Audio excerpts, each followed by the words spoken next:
point model where each access point has its own settings, and you know that this is kindergarten or whatever, grade 2's down here, and grade 2 always connects to that access point, so you could enter that information into just that access point, and grade 2 always connects to that. However, you limit the capability of them, traveling down the hall and connecting to another access point.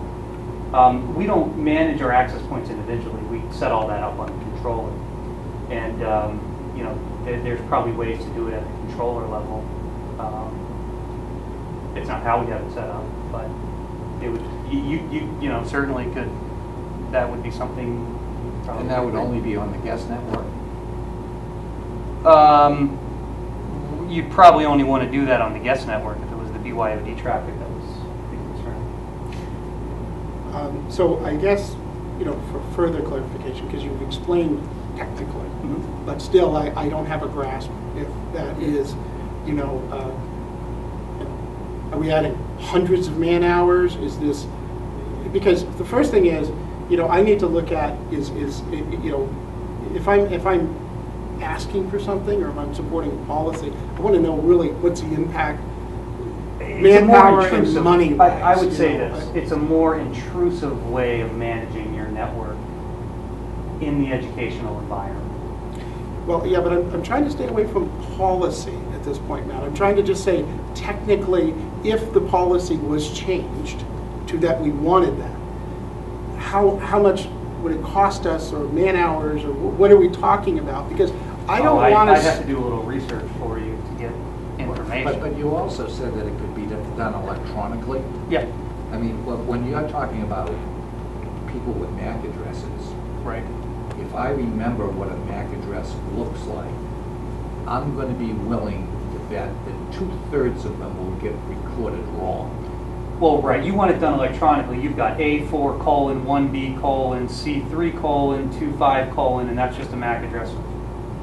The device I was looking at today. Right? No, but the question is... So you've got two numbers or letters or a combination thereof, colon, the next one, colon, that's, that's your MAC address. But those can be spoofed. Remember that MAC addresses, if somebody knows what they're doing, you can change the MAC address on a device, and people are smart enough to know how to do that. In one of the security classes I took, our project was to spoof, MAC addresses. So you have to be careful. MAC addresses aren't the end all of figuring out what a device is. Right, but what first of all, let me ask you this question when we get to spoofing. But yeah.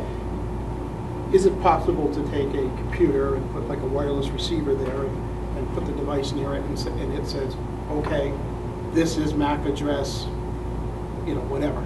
I mean, can we have do it electronically? Well, I'm saying without buying we would buying do it a device or electronically. something. Yeah. We would want to do it electronically, and I think in that case it would be a matter of having that device at each campus that would collect all of that information. It's a point of registry, and you can do all kinds of things with that as well. You can basically you can scan the device for compliance. It's basically a compliance device is what they call it. You put it up on the network.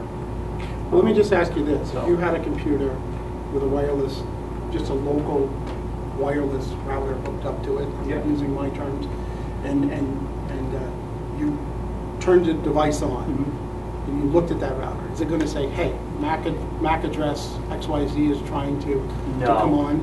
Or you need to buy a... You got to go the next layer. Special device for it, is what you're saying? Yeah, and because of the architecture here, the 3 schools are not connected. We don't have any fiber connection between the campuses or, T1 lines. And typically, it would be great if we did, because we could centralize a lot of our resources, consolidate things into one place. However, because we're 3 separate networks, the point of entry is, you're looking at 3 separate points of entry, so we would need to have that device at each location. We can certainly find out. Well, let me just ask you this, though, say, because again, I don't want to spend money, but say we had a device here at College, and would it be feasible that a person came here, plugged their device in or whatever, and we registered it, that information would be emailed or sent down to Underhill and say, okay, this is Underhill student so-and-so, and here's his MAC address, and, because it's not as though. No, I know what you're saying. To try to consolidate it, it would actually be only for, that device. It would only gather the information on that device. Now, you were saying if we had a student that came over and registered their device here Centralized registration. for another school? Yeah. Well, what I'm saying is that not that we would leave the MAC address here and let, have it Right. working that way, but Right. just simply that, what the point I'm getting to is that, if we're going to go with BYOD, I understand you're going to pick up some devices during the year, but I would tend to think that you're going to have a flood of devices early on, and then maybe, after Christmas, you're going to get, another Yeah, batch that of happened them with the pilot. I mean, that's yes, going to come. 120 registered after. But yeah, this electronic it's- device, Yep. uh, registering MAC address is gonna cost you money one way or the other. It's either money to buy a piece of equipment, or it's human Yeah, resources. somebody recording it. but- What are we talking about, an order of magnitude of one of these electronic devices? Is it a $10,000 piece of equipment? Is it a $199 piece of equipment? Basically, the way that they set them up is per user typically. You pay for, how many students, X amount of dollars per student, or they give you 250 licenses, so that's good for 250 different devices. So you pay, usually the models work on how many, So you don't devices pay you're for the registering. equipment, you pay Oh for yeah, the you first buy the usage. hardware, but then you have your, yearly subscriptions to, whatever it is to register it. And because that's their software, you're paying for upgrades, typically that stuff. Let me back you up, because I Yeah. think we got on the wrong track there, because you described that you could write it down or type it Yeah, into a somebody write it computer, down. but there could be errors. But Right. what you're talking about is you got to be managing those, because if you're paying per users, I mean, just to extract a number from a phone Right. electronically versus, let's use the example of a credit card. I could type a credit card in, or I could swipe it. Then how I process that is totally different. All that I'm doing is getting the number off of that credit card. And I would agree with you that swiping it is more efficient and effective than typing. Right. But now, just to get that number out, they can't be charging per user software stuff just to give you that, to get that number out. You're still paying the way I understand is you still pay the licensing for their product. How many students are you going to want to But connect? before, again, we focus in, Right. we don't know, we didn't come prepared with that. Yeah, I We'd have to certainly- research that and say, Sure. who does it, how does it, and is it, Right, and so let me just get back to the big picture, because you're right, I didn't, but that's kind of where I'm trying to go. I don't want to say, here's what I would like to do, I'm trying to get support from the school board to say, I would like this type of an environment where we have everybody registered, and we can turn them on and turn them off, without knowing what the impact of that is. Because I don't think that's really a smart move to do, because if that impact is $100,000 or something, it's probably not something I'm going to support. right, But if that impact is very minimal, yeah. to me, I prefer that environment for Yeah. a policy, and I would want to, to go there. Now, I've talked to other people, but they're not the people that are here. They're not the people that are working with this particular equipment. So I'm trying to find out, because, like I said, I prefer that environment if everything was exactly the same. No cost, we don't need any more help for this or anything. I would prefer that students' devices are recognized and those that are not, and we could do that. So I'm trying to get a gauge on how far away from that we are. Why don't we, David, I don't think it's like a monumental task for you to figure out, and if we were going to do that, not my decision, but if we were going to do that, I would not want to tie up a lot of human resource time. A lot of people don't have time. I'd rather have it done electronically. So could you get an idea of what we're talking Sure. about? I mean, do the research, and then we'll get that. So for we'll get that each, to you. we're looking at for three Three. campuses? Yeah. Well, and just to be clear, because I'm not a technical person, but What I'm trying to look for is what the total impact is. You know, is this going to require more network management hours per week or not? Okay. See, I don't know Okay. those Okay. things. So Because- MAC address registration, Well, what is the impact of that? What are the 4 or 5 things that, I yes, understand. and let me just even be broader than that, Phil, so that I don't limit myself onto, if we had an environment where students could not get on unless they were recognized, and that we were able to turn them on and off. Now, if that's MAC address, which it sounds like, yes, I'm just wondering what that impact would be, because before I look at BYOD, I would like to decide, should we try to create that environment before we consider BYOD, or should we not? But if I don't know what the impact is, then I don't know the price or anything else. So I'm not trying to be a trick question here, but I'm just trying to say, I'm looking at that whole picture, not just that one device, because I don't know if that does it. I'm trying to think about your question too. I think, I'm not wrong, I've been around long enough.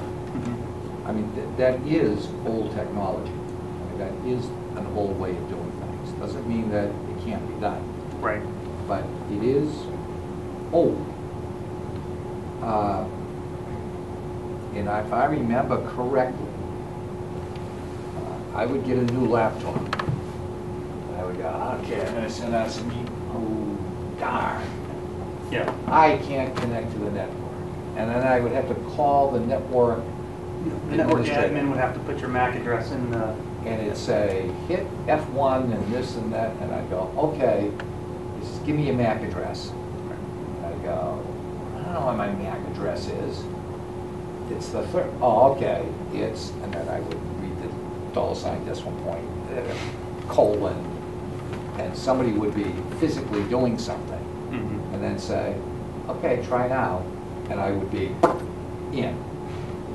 Theoretically, I would think that if I did something naughty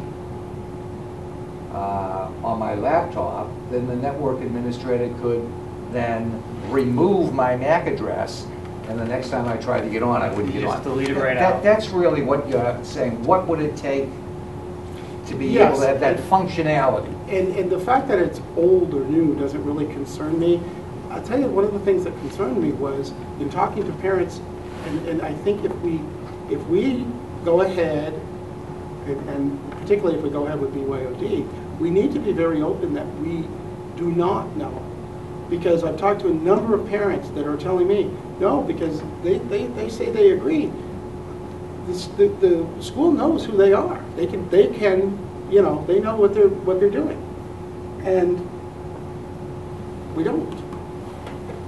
And from what I'm hearing for you, except in extreme circumstance that we have to investigate and we have to go back and find, I'm not saying it's not impossible, but as a practical thing, we really don't. And I'm a little concerned with, when we're talking about BYOD, I don't want to imply any security or anything that we are not providing.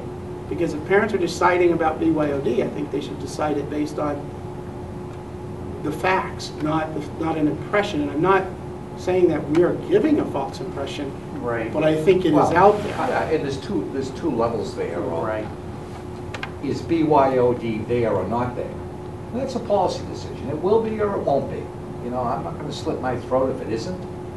I'm not going to go dancing in the street if it is. You know, it's where technology is. It's where schools are today. Right. It's where the tech plan will go. The next round of tech plans Right. have got BYOD in them. It will be whatever it will be. I think it is important for parents to be able to make intelligent choices. So if parents were to know everything that we discussed today, and that was an area of concern for them, if we say when your kid goes to Hooksett Library with his iPhone and gets on the internet, it's going to be like that in school. They can't track them and we can't track them. And they go, whoa, then I don't want my kid to bring a device to school.